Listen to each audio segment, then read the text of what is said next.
Good morning and welcome to the Ag Finance Briefing. I'm Madison Durkin with Ag Lending Group, your ag real estate lending experts. Every Monday, I bring you the rates, the market, and the intel you need to make smart financial decisions for your farm or ranch. Let's get into it. Here's where things stand heading into the last week of June.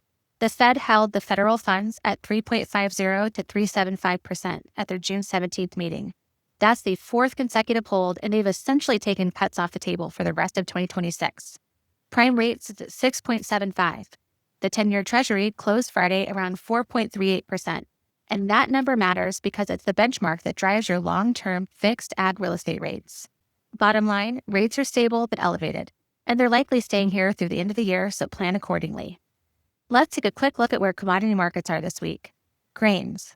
Corn is at 4.15 per bushel, holding steady. Soybeans, 11.28 per bushel, up slightly on strong export demand. Livestock. Live cattle are strong, for $5 this week. Feeder cattle, $3.67 per hundredweight, near historic highs. Hay and forage, national index at 218 per ton. Alfalfa running around 213. Prices are edging higher in the West on drought concerns and tight carryover stocks. Cattle numbers are the story right now. Feeder cattle near high records, meaning if you're running a cow-calf or stopper operation, your revenue picture is looking strong. And that directly improves your debt service coverage when you walk into a lender's office. If you've been thinking about buying pasture or rangeland, your income profile has really looked good on paper. That conversation is worth having. Here's what matters most: ag real estate lending rates this week. This is our specialty at Ag Lending Group. Farm and ranch purchase loans around 6.80 to 7.25%. Ag land refinance 6.8 to 7.25. Cash out equity loans 7 to 7.5. Long-term fixed between 7 and 7.40. Anchor that to the 4.38 Treasury, 10-year Treasury. Here's what I'm seeing right now. Borrowers who are locked long-term fixed rates 6 months ago are sitting in a great position. They're still historically reasonable for ag real estate. Land values are holding strong.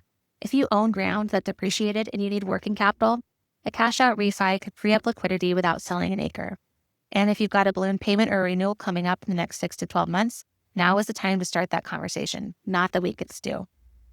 We don't offer FSA loans directly at Ag Lending Group, but these rates are always useful as a government benchmark to compare against.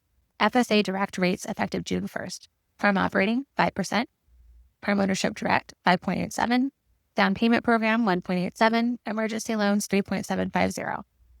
That farm ownership rate, 5.875, is below where most private lenders are sitting right now. So FSA is worth exploring if you qualify and you have time. The trade-off is the process takes longer and there are eligibility requirements.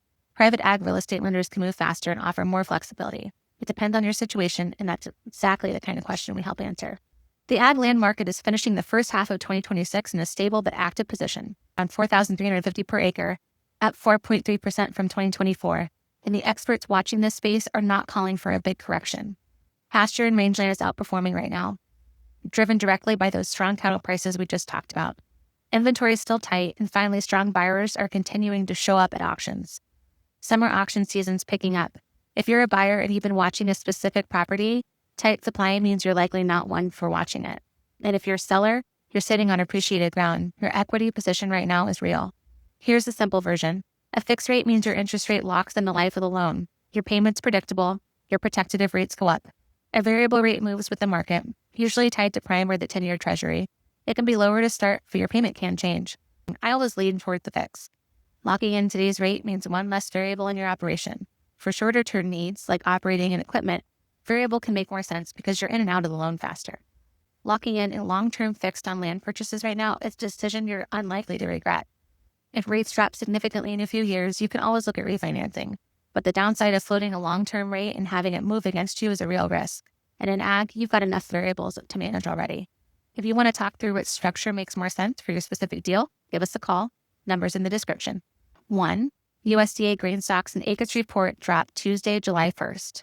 These are major market movers. If planted corn or soybean acres come in above or below expectations, you can see significant price swing into land values for crop ground. 2. End of quarter positioning this week. June 30th is the end of Q2, which means institutional investors rebalance portfolios. This can create short-term volatility in treasuries, and if the 10-year moves meaningfully, ag real estate rates could tick up or down before next Monday. 3.